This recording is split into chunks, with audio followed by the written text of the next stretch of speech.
Hi, how you doing? I'm Ty Knight for TK24 Sports, and on today's transfer rumours, deals that's been done, nothing yet. We're going to look at some possibilities and why have not some of these players yet signed for the respective clubs I'm about to talk about. So you ready? Let's get into it. So the first one on the books is Kylian Mbappe.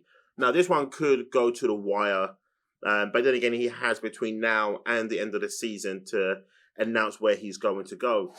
Of course, all roads lead to Real Madrid at this moment in time. There were rumours in the past that he could be going to Liverpool. But the Mbappe one, what I found out today was, 30 million euros a year. Now, it looks like Real Madrid can pull this one off by, of course, ditching Gareth Bale, who's going to be leaving Real Madrid at the end of the season. So that way, just kind of replace each other. Sign off the commission to Mbappe's father. So that deal could happen. But my thing is, why hasn't the likes of a Man United or a City, Chelsea, even Arsenal thrown their hat in the ring and, try to convince this man? Of course, he's always muted that he would like to go to Real Madrid, but sometimes you gotta, show your faith, show what you can do, and this maybe get into their ears. But if his heart is set on Real Madrid, his heart is set on Real Madrid. The next one on the list is I've put down here is Pogba. He's available for free transfer, but then he got to deal with his agent, which is Mino Raiola, the guy who likes, I call him Mr. Commission. This guy breaks records more than crypto does. From Man United, where could he end up? Could he go to Juventus? Could he go to Real Madrid? And again, the thing with Real Madrid is they're going to get rid of a lot of players at the end of this season. So wages were not going to be a problem. There's no signing on. There's no transfer fee, shall I say, for Pogba. But there's going to be a signing on fee, of course, but for Pogba as well as his agent, Mino Raiola. This guy is just everywhere. So could that deal happen? But then again, as I said, with Pogba, why wouldn't the likes of even City to a degree, City, Chelsea, Arsenal, even Liverpool, go in for Pogba? A lot of people give him stick. It's pretty much like he's like the other version of Granit Xhaka. Like, this guy can't do no right.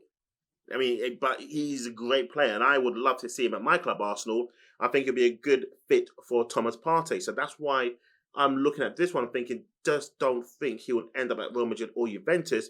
Put your hat in the ring, show your ambition, and show what he would be to your club in the central of midfield rather than an attacking left side of a midfield.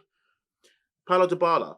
This guy is being muted again that he's going to re-sign for Juventus. So it looks like that one's going to stay still there. And to be fair, I was a fan of Dybala, but I just don't see what he would bring to the Premier League. I don't think his technique and his pace would suit the roughness of the Premier League. Then you got Kessie, who plays for Milan. Again, central midfielder, bit of a beast. He wants a bit of money. He wants a bit of money. More than maybe what he's worth, but the likes of a Liverpool, Spurs, and a PSG are looking at him. But again, I'm going to keep saying this. Why wouldn't the likes of a City and Arsenal look at him to bring in a bit more reinforcement? But while he's on a free transfer, the sign-off fee is not going to be big. His wages wouldn't be a problem for a lot of the big six Premier League teams. But it's just going to be, how are you going to show your ambition to this man to get him from Milan to go to your club? Then we look at Nicolas Sule, from Bayern Munich, central defender. Who would he suit for the Premier League? They're throwing names the likes of a Newcastle.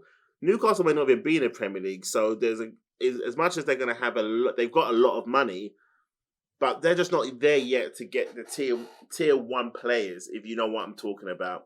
They're more on a tier 3, 4, even 5 players at this moment in time. Again, because you've got a lot of money doesn't mean that your project's going to be good. Doesn't mean you're going to competing against the top 6 with the current squad that you've got.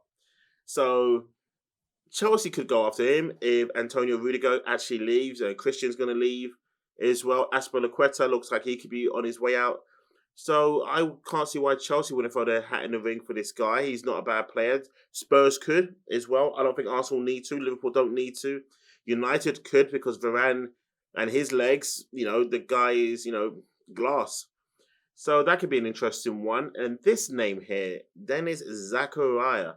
So we know he's going to be leaving at the end of the season along with his counterpart of Ginter, who is a centre-back, and Zakaria can play as a centre-back as well as a defensive midfielder and a central midfielder.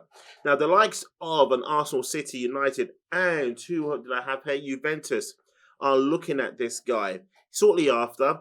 But granted, Xhaka's keeping him out of the national team, and you're laughing, thinking, well, if Xhaka's keeping him out of the team, then he can't be that good. Well, you're wrong.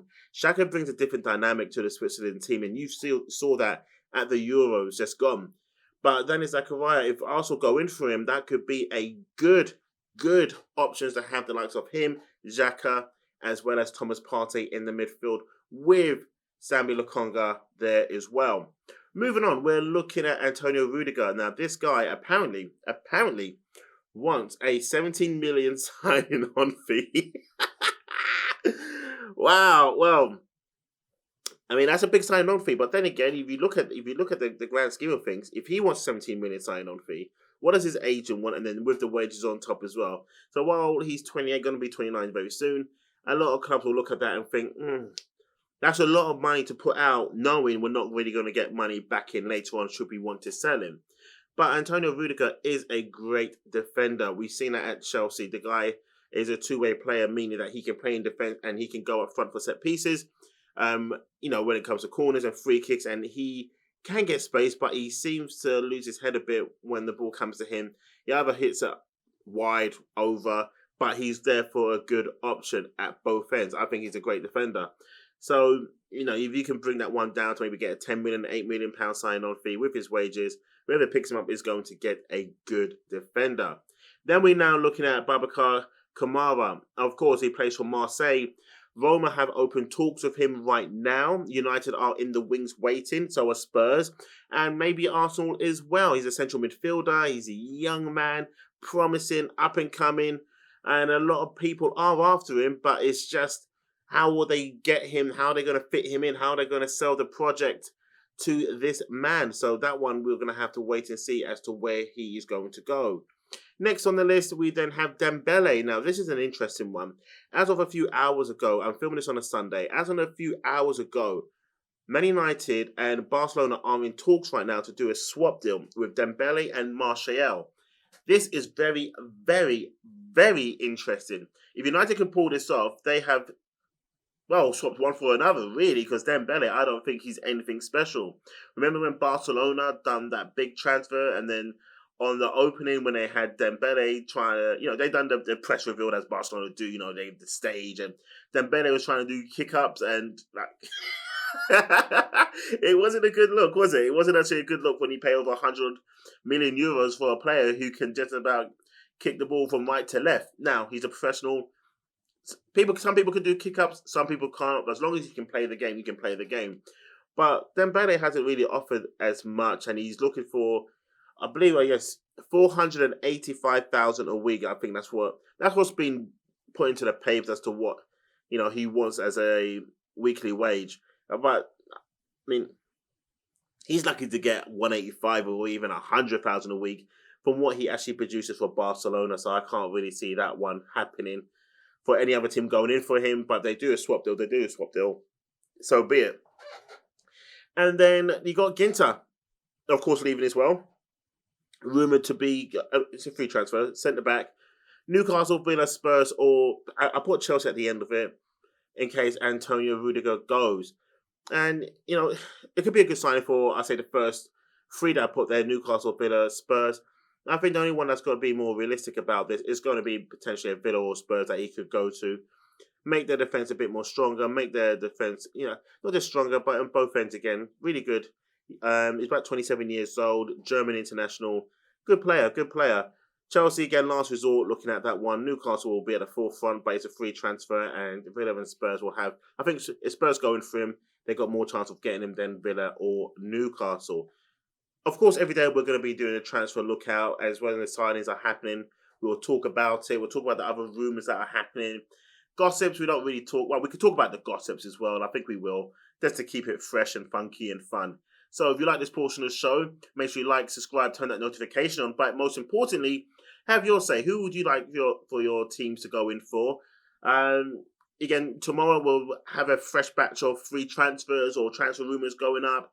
And then I'd just love to know what your thoughts are. And if for the players I've mentioned, what's a realistic what's the realistic chance of your club actually going in for them, getting them, and how will they improve your club?